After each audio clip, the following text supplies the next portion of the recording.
Welcome to Cycling Conversations with inGamba, where we celebrate the art and the culture of the sport, the rhythm, the ritual, and the refinement that surrounds it. inGamba means in the know, and as with our cycling tours, these conversations are meant to bring you behind the scenes in our world.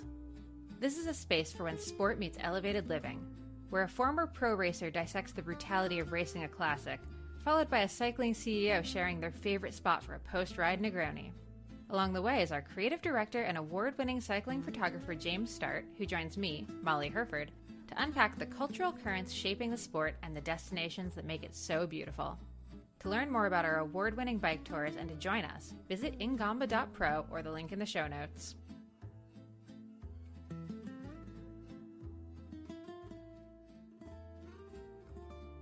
Hello, everyone, and welcome back to Cycling Conversations with inGamba. I'm Molly Hurford, longtime cycling journalist, joined, as always, by inGamba's creative director and longtime award-winning cycling photographer, James Startt. And we have, I'm going to say, one of the most special guests that a cycling podcast could possibly have on. We are joined by the legendary Chris Froome. James, talk to us about why Chris is on the podcast today. Well, Chris is on the podcast because we're joining forces with him to launch a new trip down in the south of France on the edge of Provence over to the hills of Monaco, which were his training roads when he was racing as a pro, and probably is still using to some degree today because he's still quite fit. And it's a trip he's doing that will start helping to raise money for his new Froome Foundation, which is all about giving back to his roots in African cycling and trying to help develop East African cycling in particular, since that's where he comes from, and the goal to get more and more East Africans into the European peloton. So it's a memorable experience. You'll never forget it, and a way to help Chris's foundation up and running. So it's going to be a very special time, I think. Yes, and this is a once-in-a-lifetime trip. So it's over 4 days. It's going to include the Vuelta a España Grand Depart in Monaco with VIP behind-the-scenes access. And when it comes to someone who can walk you through what's happening at a Grand Depart of a Grand Tour, 7-time Grand Tour winner is a pretty good guide to have with you.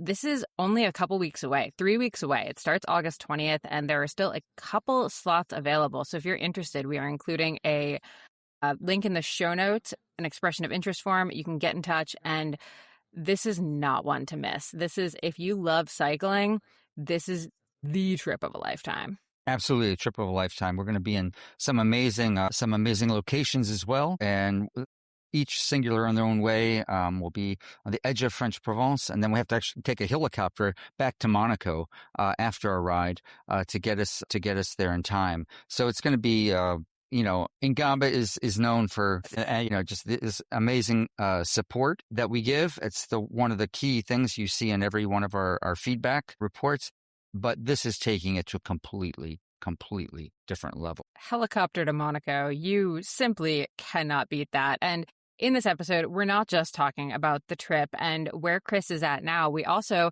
make him go all the way back to the beginning of his cycling career, his favorite moments racing, and of course, because the Tour de France Femmes of Zwift is coming up, we had to ask him about Mont Ventoux, because if there is a man who has experienced both incredible success and incredible heartbreak, and one of the most legendary, we can't even call it a legendary ride, most legendary runs up Mont Ventoux, Chris is our man. This is a fabulous episode. We hope you enjoy it, and we hope to see you in Monaco. So without further ado, let's get into this conversation with Chris Froome.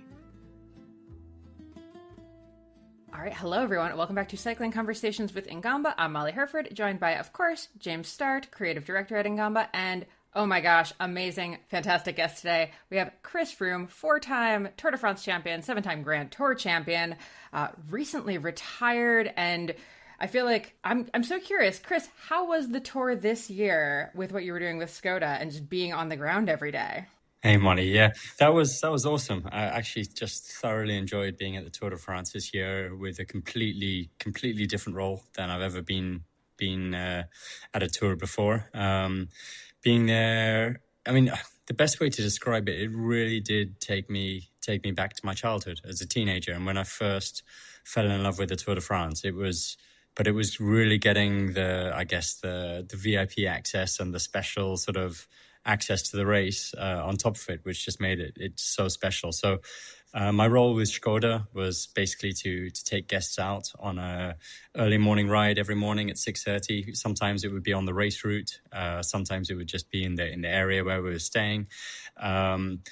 And then bring the guests through to the village, the Startt village, where all the team buses obviously are all lined up and all the riders are getting ready for the stage. And it's quite a busy area. There's a lot going on there, and always fun to bump into a mechanic, ask about equipment choices for the day, or soigneur, see how the guys are doing, or one of the team managers.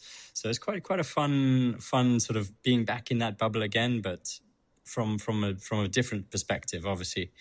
But some of the guests, I think this was their first time at the Tour de France. So it was really, really cool seeing it through their eyes and seeing their excitement for it and everything. But after the Startt village, we'd go out onto the route, take them in the cars, in the Skoda vehicles on the race route ahead of the race.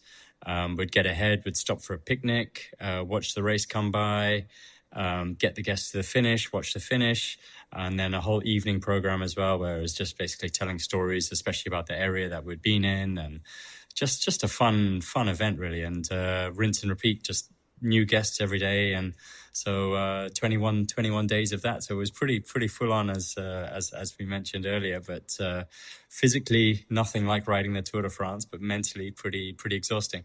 Well, I saw you briefly, like twice. They had you quite busy, and was even getting 2 minutes to say hello was something. And then I would see you out on the race route, and then in the around the finish line. So it was obviously quite packed. This was my calculations are correct, you were 11th Tour de France, but your first one as a spectator. What did you think about the racing, seeing it as a spectator? Yeah, I think we were really, really given a treat in terms of the racing. I mean, yes, the race for the yellow jersey, in my opinion, that was done on the first mountain day already. Not the Telegraph, what was it? The Tourmalet, sorry. On the Tourmalet, close to the Pyrenees, which was unfortunate. I mean, Tadej already took 3 minutes, basically best part of 3 minutes out of Jonas Vingegaard on that stage, and I think made it very clear that basically the race was then very much for the podium spots and the green jersey and the polka dot jersey as well. All of those races didn't disappoint at all. It was great to follow those competitions, but I mean, as long as Tadej stayed on his bike, the yellow jersey was well out of grabs. And a lot of people found that boring in a sense, but I think we were all treated to basically witness that performance, because that really was just an awe-inspiring performance. I mean, breaking records several times throughout the race on particular climbs. It really was a special performance to witness. Well, yeah, I have to admit that I have problems with the people that say it's boring. I mean, what is really interesting is this whole generation. A lot of times, riders that I met over the years, later in their career, they understand the role that they have as not just sportsmen but also actors and putting on a show. And I think maybe it was since Sagan and your generation, these guys understand that the show is so important, and they put on an amazing show, and it's just so much fun to watch them. It hasn't always been like this. So to say it's boring, it's kind of difficult for me to stomach that one. They're just great showmen, in addition to being great actors. It seems to me. Chris, I'd agree. You had one of the most singular careers, I think, out there. I remember talking with Bobby Julich about being chased up trees by hippos to powering away from the world's greatest cyclist on countless climbs. I mean, one of the most singular careers, highs and lows, obviously. But looking back on the many great rides, what are three that come to mind that are particularly memorable? Not necessarily victories, but that really meant something to you. It could be victories, but something that really meant something. I think the three that really stand out to me as I think the victories naturally stand out more than others, but at least the first one I'd say would be the Piña Cabarga stage of the 2011 Vuelta a España that was the first time the team basically said to me, listen, Chris, this is you've got the green light to race today in the mountains. I had been there as Bradley Wiggins is domestique in the climb. So until that point, I hadn't really had the opportunity to kind of race for myself and really just try and go for a win. Pina Cabarga was the first day the team said, right, go for it, go as hard as you can, try and win the race. And just how it unfolded as well. I remember just being probably starting off way too hard once I attacked in the final kilometers. Did a massive attack. Kobo eventually sort of claws me back, goes past me. I then come past him right at the final on the inside bend. So it was a real sort of cat and mouse. No one really knew who was going to win that stage. And then that actually turned out to be my first win as a professional cyclist. So that was a pretty memorable day for me. My brother had flown in from the UK. He was on the side of the road, dressed in sky kit as well. I remember going past him like when I was out in front on my own, just over a kilometer from the finish. It was just a really cool day of racing. The second day that probably really stands out in my career is the win on the 2018 Giro d'Italia. On stage 19, the Col de la Finestra stage, just because I'd never been backed into a position like that before, where I was almost 4 minutes down on the general classification with only 2 days of racing left to go. And I was just like, you know what, it's all or nothing here. I'm going to attack 80 kilometers to go, three mountain passes still to climb. And I'm just going to try and go solo and see what happens. I mean, I could have just blown up completely and lost even more time. But the way it turned out was, I mean, I couldn't have planned it better in the sense of the chaos that was happening behind me, and they couldn't organize a chase properly. But I think in my whole career, there's only one day of racing that I can say that one stage won me the Grand Tour, and that's in that 2018 Giro d'Italia. So that day really sticks out. And also because back then we weren't really seeing riders attacking sort of 80 Ks from the finish and actually making it, yet alone taking the overall title from that break. So that was a pretty fun day. And then I'd say third one, just again, mix things up, just in terms of different style of racing, was attacking on the descent down into Bagne de Luchon. Sitting on the top tube, sort of just, I had no idea what the corners were coming up.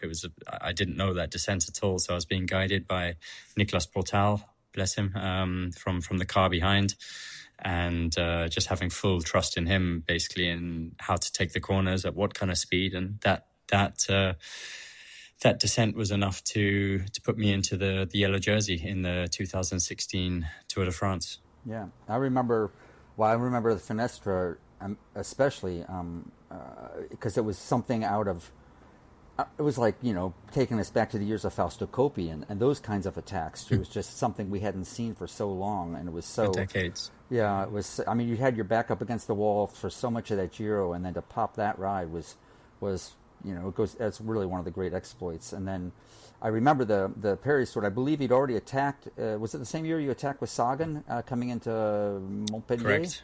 Yeah. And the crosswinds there. That was interesting. You guys were just like on the attack in kind of really unexpected ways that year.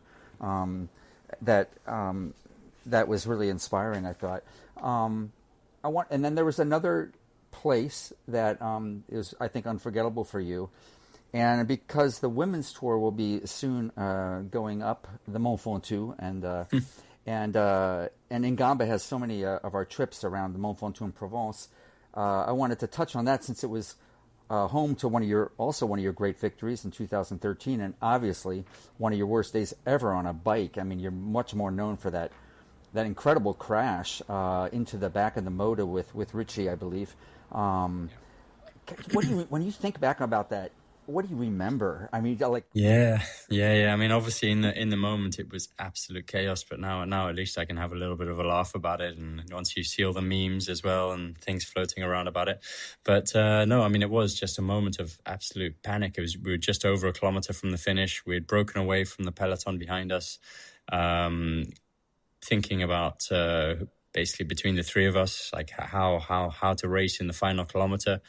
And I knew the group behind us was probably over a minute already. So the moment the crash happened, got back up, the motorbike behind us as well, the sort of police motorbike that was following, ran over my frame and cracked the frame. So the other two guys got on their bikes again and started going almost immediately. And I was there with a broken bike. I was like, I have just over a kilometer to finish. I know there's no spare bike arriving anytime soon because our car wouldn't have been able to pass the peloton that was behind us.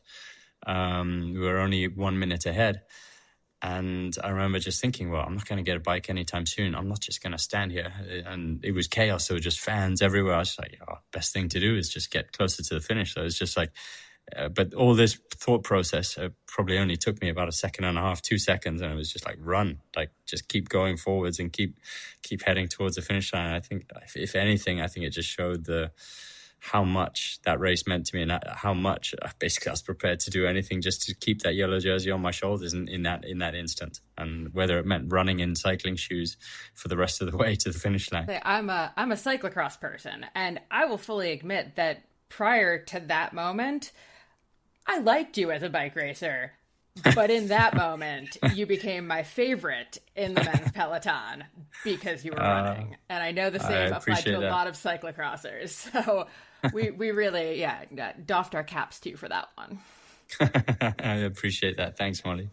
But it was such a singular day. The finish line had already been cut short. I believe in your team bus that night after the race when you guys went over the top, you all had to sit on one side of the bus to try to balance the bus against the winds. I mean, that's just how radical it was that day. It really was. Yeah, but you also had some good memories there, obviously, in 2013. 100%. Flying up that all alone. What was that like, having the Ventoux to yourself and just the fans? Yeah, definitely one of my favorite wins. I think 2013 on Bastille Day, July the 14th, which is a big day for the French. All the French riders want to win on that stage, so it really was. I guess that was a highlight for me in my career. My wife doesn't come to many races either, but that day she was waiting at the top of the climb, and just so many things came together for me. Being in yellow on Mont Ventoux, being able to drop my rivals one by one, and really coming into the last kilometers, I was still with Nairo Quintana, who I thought I'd have to sort of concede the stage to him, given that I'd been pulling most of the way up, just wanting to gain as much time over my rivals as possible. But only with about a kilometer and a half from the end, I just felt his presence was no longer on my wheel anymore, and that just felt so amazing to be coming in to the top of Mont Ventoux on my own. And I was a bit of a mess after the finish line. I literally had to go onto oxygen with the medical team that were at the finish. Put a mask on. I was just unable to breathe at the top there. But that was it was obviously a massive effort. But it was it was probably one of the most beautiful victories I've ever had on the bike. Everybody, I think, has their own story about the Mont Ventoux because it's such a singular climb. It's the only for me. It's one of my absolute favorites, and it's totally unique because it's one of the only climbs we do where there's not a big ski resort at the top. Right, the whole last K or the last 6K, you're out of the trees. It's just you, your physical effort, and the rocks, and the elements as well. You're exposed to all the wind up there with no vegetation. I mean, that's I guess Ventoux. You really are. You're getting the full force of the wind up there. Absolutely, And I like when you're talking about where is Nairo Quintana, and as I said, we have at inGamba one of our most popular trips is the Mont Ventoux Provence trip, led by Eros Poli, who also won on the Ventoux in very different circumstances. He got that incredible 20-minute lead at the foot, and they just couldn't catch him. And the whole time he wasn't thinking, "Where's Nairo?" He's thinking, "Where's Marco Pantani?" And but at some point, and there's a lot of chaos because you got the crowd screaming, you got the helicopters up. It's hard for you really to know what's going on until you get to the top and realize you're still there, and it's just you. It's huge. So anyway, we have. I mean, your career was so long and rich. There are so many highlights we could talk about, but it was good to go over just at least a few. Hi, everyone. Just a quick break to remind you that we still have a few spots left on this Chris Froome Ride the Roads That Shaped My Career trip that is taking us 4 days in Monaco to the Grand Depart of the Vuelta a España. James, what day are you most looking forward to on this trip? Oh, that's hard to say, but I'm going to certainly be there for a few of them to photograph. I think we're still hammering out the routes, and Chris is actually the one planning the routes, which makes sense, obviously, because he knows these routes better than anyone. But this is not something we're just going through Google on or anything like that. We're really, he's really on it with this. So he's got some special rides in places that are, I think you probably would not expect to be going, that where you're barely going to see a car, even though you're down by Nice and Monaco. You're not far from, the coast, which is highly populated. You get in the back hills, you are in a whole different world, and you got to know those roads, and nobody knows them like Chris. So that's going to be really, really tremendous. So we'll talk to Chris a little bit more about that, and then also, but also take a longer look at his career. He had one of the most singular careers I've ever known, one of the most unique careers, coming from Africa all the way to the highest step of the Tour de France. So we're going to go back a little bit to the roots of the making of Chris Froome, which is a big part also of his foundation and the big motivating factor behind his new foundation. So I think his journey is fascinating, and it's continuing, and inGamba couldn't be happier to be part of it.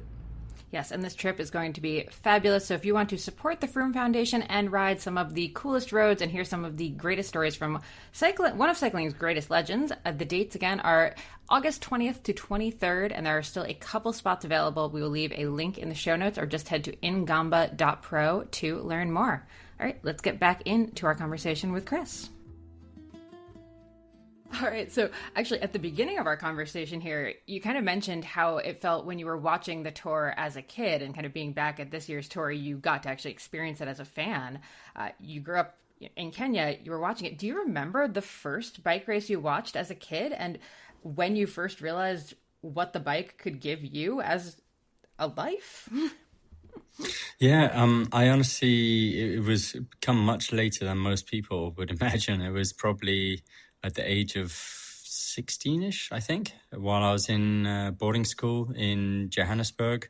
So having grown up in Nairobi in Kenya, I lived there until the age of 14. I then went down to school in South Africa, in a boarding school. And it was in the boarding school common room, I think, probably at about the age of 16, where one afternoon after school I'd come in and it was on the TV there. And I can remember at the time, I think it was... I have to go and double check exactly who was racing, but I remember Lance was racing. I can't remember if it was against Ulrich or Basso or one of those guys. And I just remember the colors in the mountains and just thinking, wow, this is just the best sport ever. I mean, I loved riding my bike already at that time, but I just had no idea about the Tour de France or anything like that. But I instantly just fell in love with the spectacle of it all, and the how all the fans were up on the climbs, and just like that, this was obviously a big deal in Europe. Like, this is a big event. A lot of people go and watch and support and cheer, and so that for me was just, yeah. Once I saw that, I think that dream was born, really. That I want to get there one day. That's it, and I'll try and then save up for a road bike, and then start training and start the whole thing. So it really, that really was the start for me. Well, I remember, I think I told you I had lived in Africa. So that your African past and your upbringing was always, I thought, very special to me. I never would have thought in my lifetime I would see an African winning the Tour de France, or an African team in the Tour. And you were, one of the real pioneers for all of that. And it's like, I remember, I've interviewed you on many occasions, and every time we talk about Africa, there's a light that goes on. And I can tell, like, it's just how sentimentally you are still attached to it and to your upbringing and everything it gave you. I know that one of the things you would you're hoping to do in the future with your career is to give back to Africa. 100%. And and to give back and help African cycling develop. I believe this is one of the motives behind developing what is becoming now the Froome Foundation. Perhaps you could just tell us a little bit about that.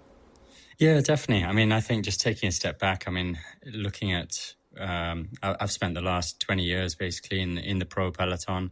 I think it would have been easy and quite a natural fit for me to slot in with a pro team in a performance type role, being able to share my knowledge with up and coming younger racers and everything else. But this was really where I feel that I'm able to add a lot more value, a lot more benefit, would be through a real grassroots development program, especially based out in East Africa, where I grew up and where I was born. I can see the potential there. Obviously, I mean, everyone sees the potential there. They know that marathon runners are the best in the world from that area. Genetically, they've got something that European athletes don't have. And that's never transferred to cycling. And it's always bothered me why that hasn't, because I think if all the ingredients are there in terms of the support, the structure, the starting at a young enough age that kids can build the skills on the bike, why can't there be East Africans in the Tour de France? And why couldn't they compete and even be better than a lot of Europeans? But what's really missing is, I mean, there's lots of pro teams out there. There's lots of, but how do young Africans suddenly go from where they are now to getting onto those pro teams? It's missing that whole structural part that would offer education. First and foremost, education. I mean, a lot of these kids come from really, really poor backgrounds that even access to normal schooling is sometimes not even available. But these kids, a lot of them will be extremely talented, extremely gifted. And this is an opportunity really to set something up that, number one, addresses the education problem, but two, allows kids access to bikes. Idea is to work through the Safari Simbas project, which was a cycling club in Kenya that got me started under the guidance of David Kinja, my old mentor. He's still in Kenya, still running the Safari Simbas project that at the moment is reaching tens of kids at the moment across the country with cycling projects and initiatives. So the idea is really to support them in building that out and eventually build our own academy out there where kids can come and have an education, but also have access to a bike, access to learning about nutrition, training, everything, the whole package that goes into being a bike rider from an early enough age that if they get to the age of sort of 18, 19 and think, you know what, this could be a career path for me, that at least we've given them that structural basis to be able to do so. If you obviously this is just in the very fledgling moments, you're getting the pillars in place for this, but 100%. If you're in 5 years, where would you like to? How would you, in a perfect world, how would you see the program in operating in Africa? I mean, ideally, in 5 years' time, we'll have had been able to roll this out to potentially thousands of kids to be engaged in the program, either through local schools or directly through the Froome Foundation Academy itself out in Kenya. I mean, as a fundraising model, we're looking at hosting very high-end cycling experiences for guests to come and take part in sort of experiences that wouldn't really exist otherwise, in terms of money can't buy you these kind of experiences. We're having our first one in August, coming up next month already. So it's the ball's in motion and things are very much heading in the right direction. But this first camp that we've got in August will be based around the south of France. So all the roads that I've been training on throughout my whole career, roads that I know extremely well, but also giving the guests a chance to go into the Vuelta a España for the Grand Depart of the Vuelta a España, get sort of real VIP access into the race village, into the start area, and really just enjoy the races as fans. So we'll be doing that in August. Just a small group, capping it at only 15 people, but that's going to be a lot of fun. While doing 3 or 4 rides around the area with myself as a host and tour guide. So looking forward to that. We've had a few meetings actually about it, since we're, and obviously inGamba is honored to be included in this. But I was, I can say from the meetings, I mean, it's really impressive how involved you are in the course and the ride routes and where you want to take us, and some of these roads are just stunning. I mean, the Gorge de Verdon you're talking about, and I mean, that's one of the most beautiful roads in France. These were actually your training routes. I mean, those are pretty good roads to ride on a daily basis.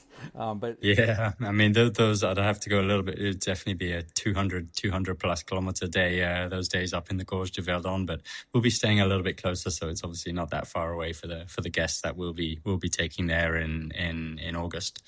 But no, some beautiful roads. It's going to be a real sort of once in a lifetime experience, hopefully for the guests who join us on that. Yeah, it's crazy because that coast from Monaco to Nice is, it's pretty built up, but it's pretty stunning just how fast you get out. In 2 or 3 kilometers outside of Monaco, you're in these most isolated roads, these winding climbs and all, the Madone and different things, and you're so quickly in a completely different world. I think that's one of the most common misconceptions that we have being based down in either Nice or Monaco or down on the Côte d'Azur, is that people know that it's a really busy place for tourists, and I mean they're busy cities. There's no way around it. But ride for 10 minutes back towards the mountains off the coast, and you hardly see a car all day sometimes. So it's stunning, absolutely stunning. And within 50 kilometers of riding, you can be up at 2,000 meters all the way from sea level. So it's pretty unique in that sense. Yeah, it absolutely is. So just for our listeners, the trip is from August 20th to 23rd. It's going to be incredible. So there's still a few spaces left. There are, and what we'll do is we'll probably post the link along with this podcast somewhere if anyone is interested. Yeah, please get in touch. There's still a few spots to go. It promises to be utterly unforgettable experience. So I'm looking forward to joining you for a couple of those days, and anybody that is with us is never going to forget it. So, and more importantly, for a really good cause as well. I mean, yeah, it's only early days, but I can see how far any resources being sent to Kenya can go. It really does make a huge difference in a lot of these kids' lives. Yeah, absolutely. Okay, Chris. Well, I just want to thank you so much for jumping on a call. I know you're just a couple of days out from finishing your first Tour de France as a spectator and getting back to the family and all, but it was great to catch up as always, and certainly look forward to seeing you in a few weeks in the hills that you trained on. Thanks, guys. No, really looking forward to it. Thanks so much for joining us for Cycling Conversations with inGamba. Make sure to hit that subscribe button so that you never miss an episode, and we hope to see you on the bike soon.